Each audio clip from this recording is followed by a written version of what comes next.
성경 봉독하겠습니다. 누가복음 17장 20절에서 21절까지입니다. 누가복음 17장 20절에서 21절까지 함께 봉독하겠습니다. 바리새인들이 하나님의 나라가 어느 때 임하나이까 묻거늘 예수께서 대답하여 이르시되 하나님의 나라는 볼 수 있게 임하는 것이 아니요 또 여기 있다 저기 있다고 말하니 하나님의 나라는 너희 안에 있느니라. 아멘. 이 본문의 말씀은 지난 목요일날 남부교도소 집회에서 함께 묵상을 했던 그 본문입니다. 근데 여기에서 들려주고 있는 그 생명의 메시지를 우리 성도님들과 꼭 다시 나눠야 되겠다, 이런 생각이 들어서 관점을 조금 달리해서 이 본문에 실려있는 그 생명의 메시지를 살펴보기로 하겠습니다. 자, 오늘 본문을 보면은 하나님의 나라가 주제지요. 하나님의 나라. 그리고 바리새인들이 예수님께 하나님의 나라에 대해서 질문한 그런 내용으로 이 본문이 시작이 됩니다. 근데 이 바리새인들이 뭐라고 질문했는지 여기 우리가 집중을 할 필요가 있습니다. 뭐라고 질문했냐면은 하나님의 나라가 어느 때 임합니까? 이렇게 물었죠. 사실 우리가 하나님의 나라가 궁금하다 그러면은 하나님의 나라는 어떤 모습입니까? 혹은 어떻게 해야 들어갈 수 있습니까? 이걸 먼저 질문을 해야 되지 않습니까? 그런데 바리새인들은 하나님의 나라가 언제 임합니까? 이렇게 물었어요. 이 질문의 의도가 뭐겠습니까? 자기들은 하나님의 나라가 어떤 모습인지 알고 있다는 거예요. 알고 있다는 얘기죠. 알고 있기 때문에 그 나라가 언제 임하는가, 그게 중요한 거죠. 그건 아무도 모르니까. 그래서 그때가 언제 임하느냐. 왜냐하면 당신이 하나님의 아들이라고 알려져 있으니까 당신은 알 것 아닙니까? 알려주십시오. 이런 얘기죠. 그렇게 이제 질문을 했습니다. 그 질문을 했을 때 바리새인들이 자기들이 하나님의 나라의 모습이 어떤 것인지 알고 있다는 사실, 여기에 대해서 우리가 조금 고민을 해볼 필요가 있습니다. 여러분들이 알고 있는 그 하나님의 나라의 모습이 얼마나 확실하다고, 또 얼마나 내가 확신을 하고 있다고 생각을 하십니까? 여러분들은 하나님의 나라를 어떻게 생각하고 계세요?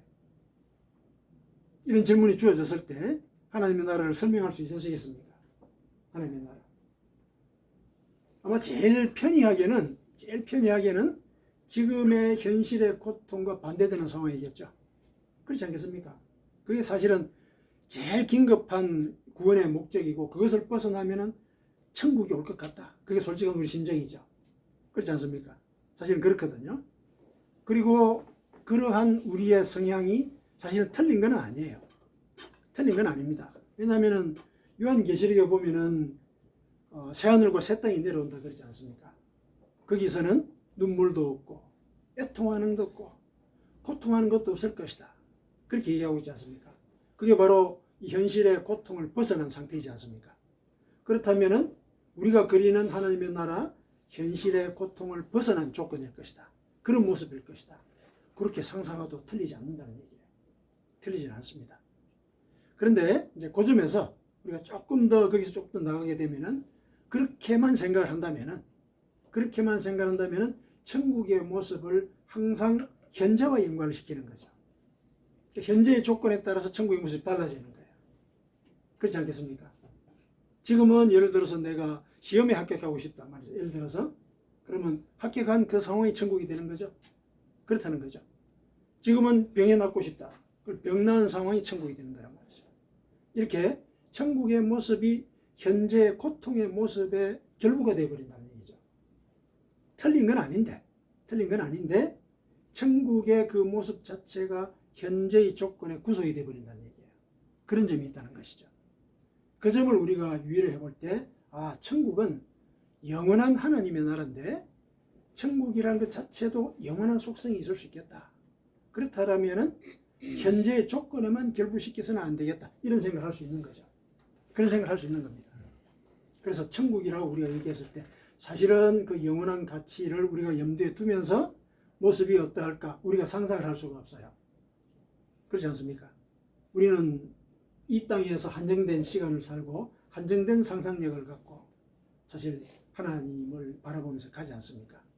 그러니 어떻게 영원한 하나님의 나라를 우리가 어떤 모습이라고 구체적으로 설명할 수가 있겠습니까? 물론 환상을 통해서 요한 사도가 우리에게 보여준 그 내용들, 그거 우리가 하나님의 나라로 믿죠. 근데 사실은 그것도 요한이 본 환상이에요. 요한이 본 환상이에요. 우리 그 점을 갖다가 우리가 인정할 필요가 있습니다.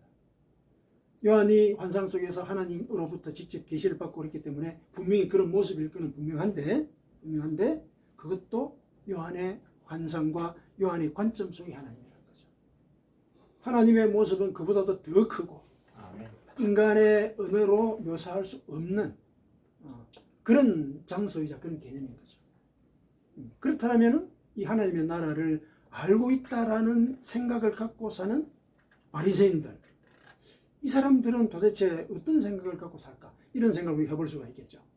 왜냐하면 예수님께 하나님 나라가 어떤 모습입니까? 이렇게 묻는 게 아니고 언제 임합니까? 이렇게 물었단 말이에요. 언제 임합니까? 알고 있다는 얘기예요. 그럼 뭘 근거로 그 사람들이 하나님의 나라를 이렇게 나름대로 규정을 하고 있을까? 이 사람들은 율법의 전문가들이죠. 구약에 하나님의 나라에 대한 그 설명이 나왔다는 얘기죠. 아마 그 묘사를 이 사람들은 암기를 하고 있었을 수도 있을 거예요. 그 사람들이 생각하는 하나님의 나라는 이사야서에 나오죠. 이사야서 11장 6절에서 9절 사이에 하나님의 나라가 어떤 모습인지 이렇게 나와 있습니다. 이제 예언이에요. 이사야가 예언한 모습이죠. 뭐라고 되어 있냐면은 그때에 하나님의 나라가 임할 때죠. 그때에 이리가 어린 양과 함께 살며 표범이 어린 염소와 함께 누우며 송아지와 어린 사자와 살진 짐승이 함께 있어 어린아이에게 끌리며 암소와 곰이 함께 먹으며 그것들의 새끼가 함께 엎드리며 사자가 소처럼 풀을 먹을 것이며 젖먹는 아이가 독사의 구멍에서 장난하며 젖된 어린아이가 독사의 굴에 손을 넣을 것이라. 내 거룩한 산 모든 곳에서 해됨도 없고 상함도 없을 것이니 이는 물이 바다를 덮음같이 여호와를 아는 지식이 세상에 충만할 것입니다. 이사야 선지자가 하나님의 나라를 이렇게 묘사를 했죠. 근데 비유적이지 않습니까? 비유적이기 때문에 현실 속에서는 이게 어떤 모습일까? 좀 궁금해질 수가 있죠. 그렇죠. 그래서 이사야 선지자가 우리의 상황을 알죠. 하나님이 알기 때문에 이사야 선지자를 통해서 다시 이 비유가 구체적으로 어떤 것인지를 일러줘요. 이사야서 11장 그 예언 뒷부분에 보면은 그 나라를 당신들의 정치적인 상황에 빗대면 이런 것이다. 이런 취지로 얘기를 해요. 이런 취지로. 뭐라고 얘기를 했냐면은 그때는 위대한 지도자가 나타날 것이다.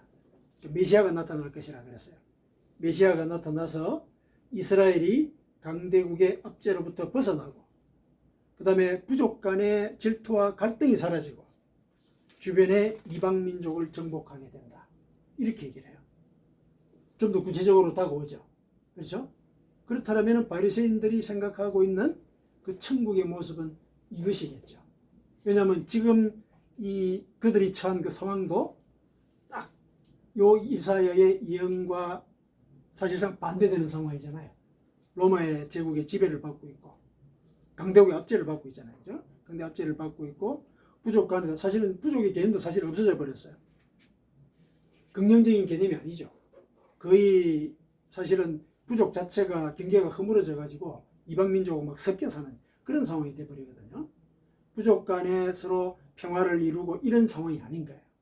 질서가 없어져 버린 그런 상황이죠. 그리고 이방 민족을 정복하는 것 사실 원하는 거 아니에요. 그죠? 주변에서 언제든지 공격할 수 있는 그런 민족들을 다스리는 그런 상황을 바리새인들도 기대하고 있었던 거죠. 이게 도래할 하나님의 나라의 모습이다. 자기들은 그렇게 믿고 있었던 거죠. 믿고 있었습니다. 사실 이거는 하나님께서 이사야 선지자를 통해서 일러주신 말씀이기 때문에 틀리지 않았어요. 그대로 이루어진단 말이죠. 이루어져요. 시간의 문제이지. 이루어진다. 사실 그들도 그렇게 믿고 있었단 말이죠. 근데 이렇게 믿고 있는데 이런 질문을 바리새인들이 던졌을 때 예수님의 대답이 이래요. 보십시다. 예수님께서 뭐라고 대답하시냐면은 하나님의 나라는 볼 수 있게 임하는 것이 아니요 여기 있다 저기 있다 못한다 이렇게 얘기를 한 거예요. 이게 무슨 얘기입니까? 얼핏 듣기에는 이사야 선지자의 그 예언을 부정하는 것 같은 그런 느낌을 주죠. 이사야 선지자의 그 예언이 정치적으로 우리 눈에 보이게 이스라엘이 강대국의 압제를 벗어나고 부족들이 평화를 이루고 이방 민족들이 다스려지는 그런 상태, 눈에 보이는 거잖아요. 사실은 그게 실제로 이루어질 거라고 저들도 믿고 있어서 그게 언제 임합니까 물었는데 하나님의 아들이라는 사람이 눈에 보이게 임하는 게 하나님의 나라가 아니다 이러는 거예요. 그러면 이사야 선지자의 예언을 부정하느냐? 당장 이제 그렇게 질문이 나올 수가 있는 것이죠. 당장 질문이 이렇게 나올 수 있습니다. 예수님께서 이렇게 예를 들면은 이사야 선지자의 말을 부정하는 것 같은 이런 느낌을 주는 이런 말은 궁극적으로 이제 우리가 고민을 해봐야 되는 부분인데, 예수님께서 그렇게 얘기하신 그 이유는 바리새인들이 믿고 있는 그 하나님의 나라가 이루어진다. 그건 하나님의 말씀이기 때문에, 하나님의 말씀은 영원하기 때문에 꼭 이루어진다. 다만 당신들이 생각하는 그 하나님의 나라가 그 예언에서 일러주고 있는 그 뜻을 담고 있느냐, 그걸 이제 생각을 해볼 때 당신들이 바라는 그런 나라는 오지 않는다 이렇게 얘기를 해요. 그게 예수님의 답입니다. 그러면 그 예언을 우리가 다시 살펴봐야 되겠네요. 그렇죠? 그 예언은 뭘 담고 있길래 예수님은 바리새인들이 믿고 있는 그 자꾸 그대로의 그 상황이 벌어지지 않을 거라고 얘기를 하시는가, 이렇게 우리가 생각해 볼 수 있습니다. 이사야 선지자가 예언한 내용들, 비유적으로 한 내용들 우리가 살펴보십시다. 거기에 보면은 줄여서 얘기를 하면은 사자가 양과 어울리게 되는 상황이죠. 그래서 여기에 포악한 짐승들이 많이 나오지 않습니까? 이리, 표범, 사자, 곰, 독사 이런 것들이 나오죠. 그것들이 양과 염소와 또 젖된 아이와 암소와 송아지와 같이 노는 거잖아요. 그런 상황이 이루어질 것이라 그랬거든요. 이런 상황은 결과적인 모습이에요. 결과적인 모습. 무슨 얘기냐면은 사자가 양과 어울리려면 어떻게 해야 됩니까? 사자는 자기의 포악함을 내려놔야 되죠. 그렇지 않습니까? 자기의 포악함을 내려놔야 돼요. 그리고 양은 어떻게 해야 됩니까? 양은 불안과 두려움을 내려놔야 돼요. 그래야만이 사자와 양이 어울릴 수가 있죠.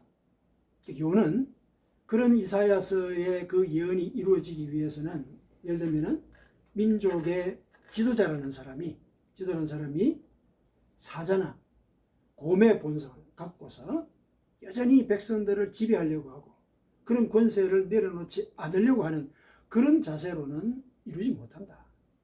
그렇게 포악하게 권세를 휘두르는데 양과 같은 백성들이 당신 앞에 오겠느냐는 거예요. 못 오죠. 사자가 으르렁거리는데 어떻게 양이 다가갈 수가 있습니까? 사실 그 이사야서의 예언은 그걸 요구하고 있었어요. 이스라엘 백성들에게. 왜냐하면 이스라엘 말기에는 그 권세가들의 탐악이 심했거든요. 가난한 자들을 신발 한 짝에다 내다 판다, 이런 얘기들이 있잖아요. 가난한 자들의 얼굴을 맷돌로 갈아버린다, 이런 얘기도 나와요. 얼마나 그 포악을 저질렀으면 그런 고발들이 있겠습니까? 그런 상황에서는 하나님 나라 임하지 못한다는 거예요. 그게 바리새인들 당신의 삶 속에도 그대로 이루어지고 있다. 지금 당신들이 그러고 살지 않느냐, 이 얘기를 하신 거예요. 그러면은 절대로 하나님의 나라는 오지 못한다. 이 얘기가 예수님의 말씀이에요.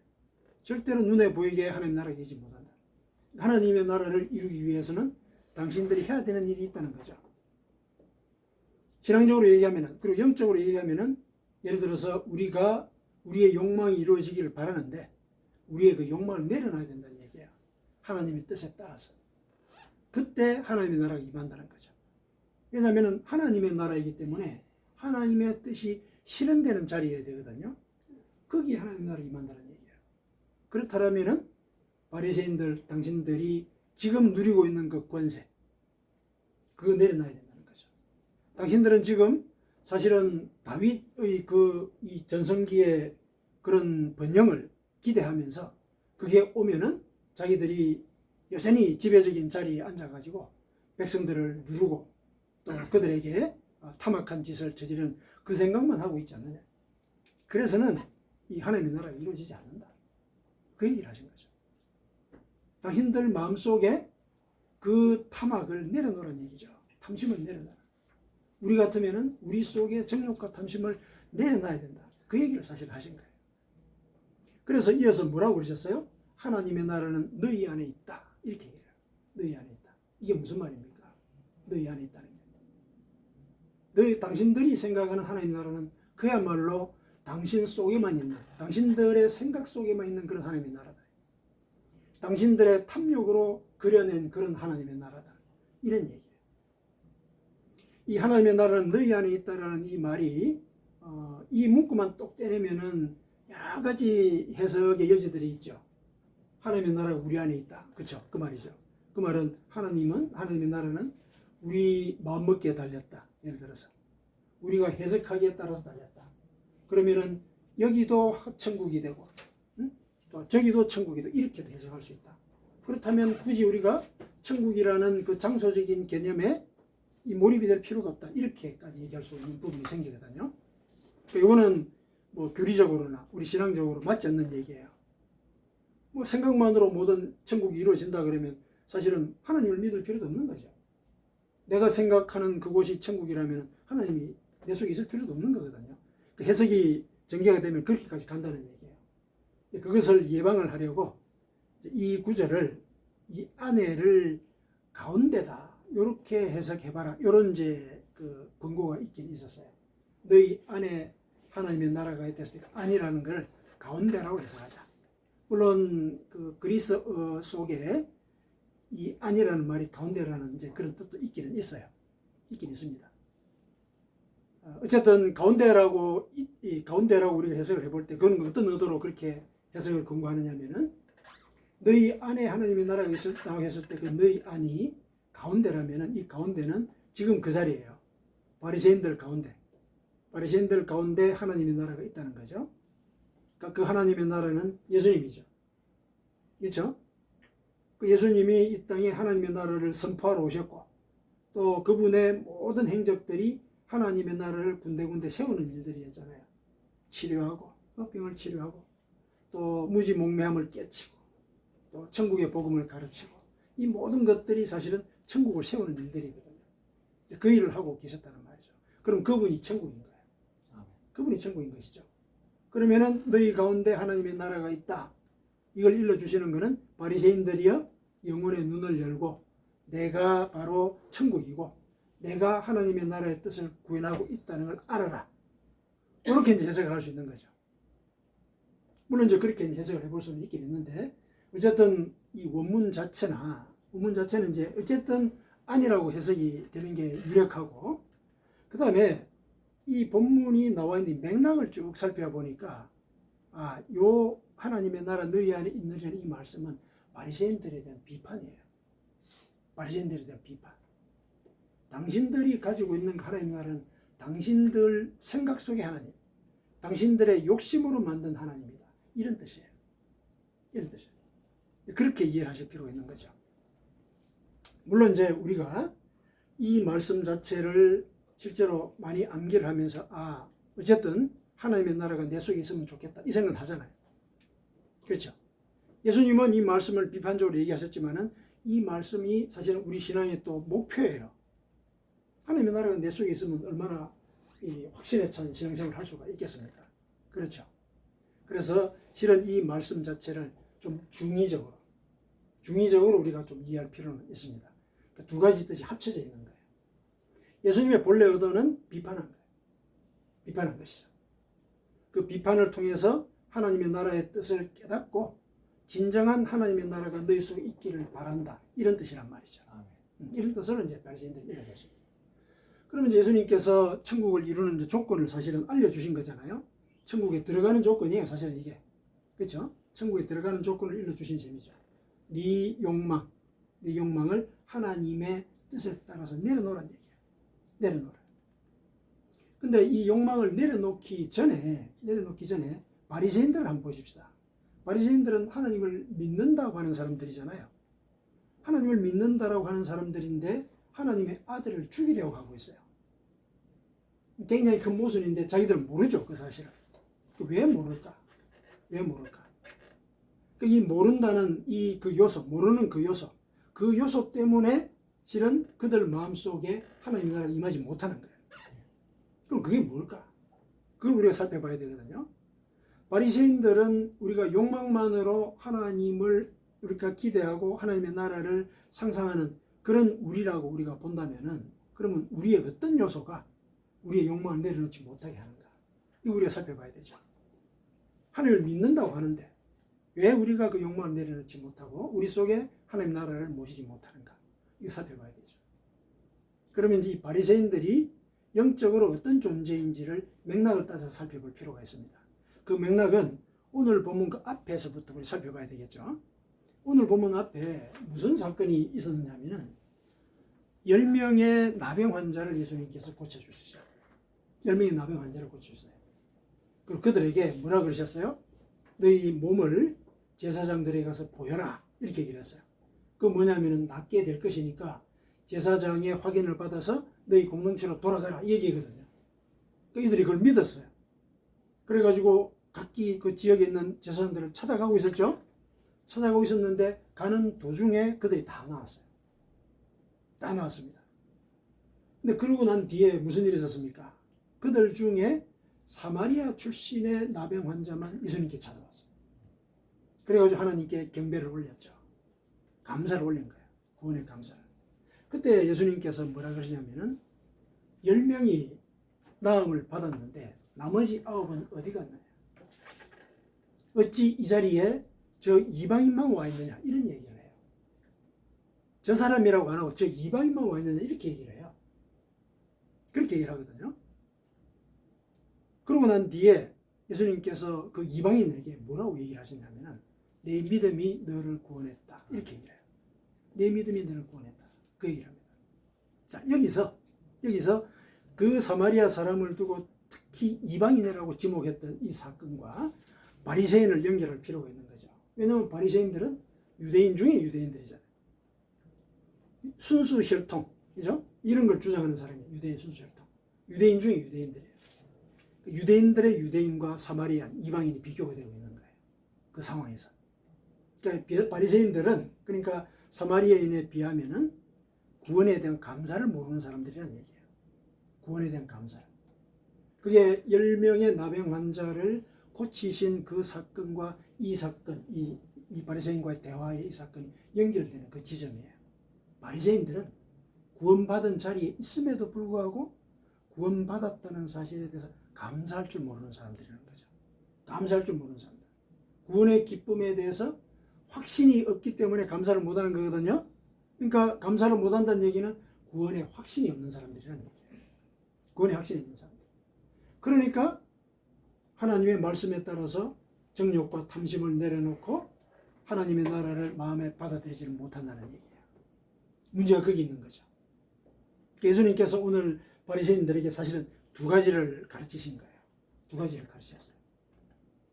너희들은 이스라엘 백성들의 선생들 아니냐? 뭘 가르치느냐? 뭘 가르치느냐? 구원받았다라고 스스로 생각을 하고 또 그렇게 가르치는 사람이 과연 그 구원에 대한 확신이 있느냐? 그거 물은 거예요. 그렇다면 구원에 대해 감사하는 마음이 있어야 될 것이다. 근데 감사하기는커녕 하나님의 나라를 선포하는 나를 죽이려고 하고 있다, 이 얘기죠. 뭘 근거로 죽이려고 하느냐? 욕심과 탐심으로 나를 죽이려고 한다. 사실 우리가 욕심과 탐심이 우리 속에 있으면 하나님의 말씀이 안 들어오죠. 그게 꼭 이 상황이에요. 우리의 욕심과 탐심이 우리 속을 장악하고 있으면 사실은 그 상태 자체가 예수님을 죽이는 거거든요. 예수님은 말씀으로 존재하니까. 그 말씀이 들어오지 않으니까 그 말씀이 죽은 거죠. 그렇게 해석을 할 수가 있거든요. 그런 상황들, 이런 상황들을 예수님이 사실은 바리새인들에게 일러준 거죠.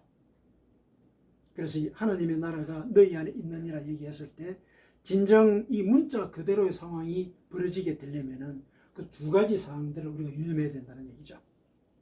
우리 자신에게도 그대로 적용이 되는 거예요. 우리가 바리새인일 수 있거든요. 하나님을 믿는다라고 생각하고 있잖아요. 성경을 읽고 성경의 여러 가지 내용들을 잘 알고 있잖아요.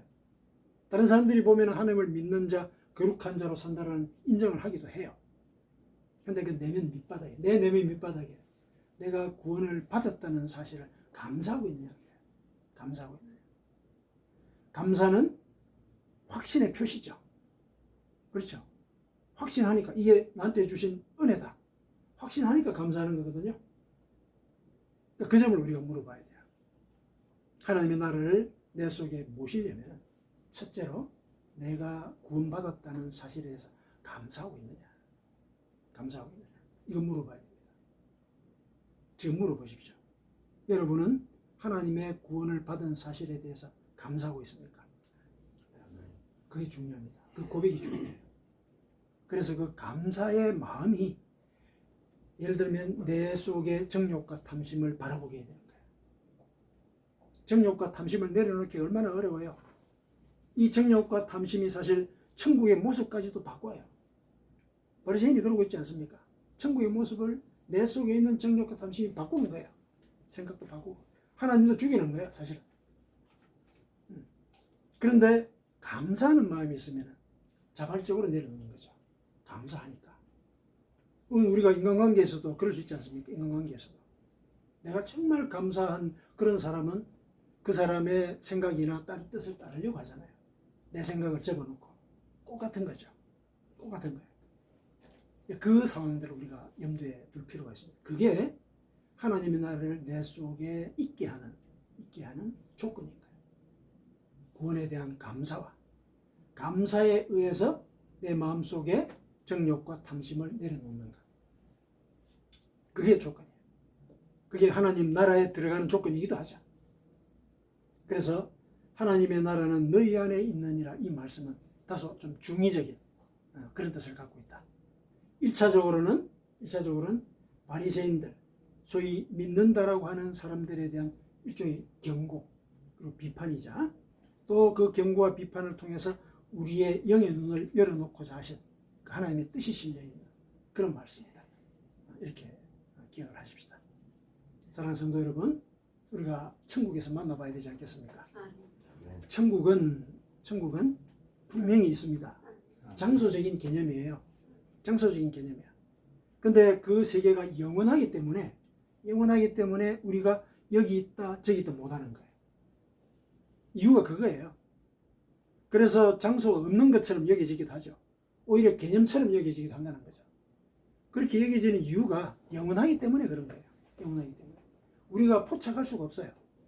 우리가 포착했던 그 순간 천국은 또 다른 모습을 갖고 있거든요. 그래서 요한이 본 그 천국의 모습도 요한이 것이라고 얘기하는 거예요. 나는 내가 바라는 그 천국을 내가 봐야 되는 거예요.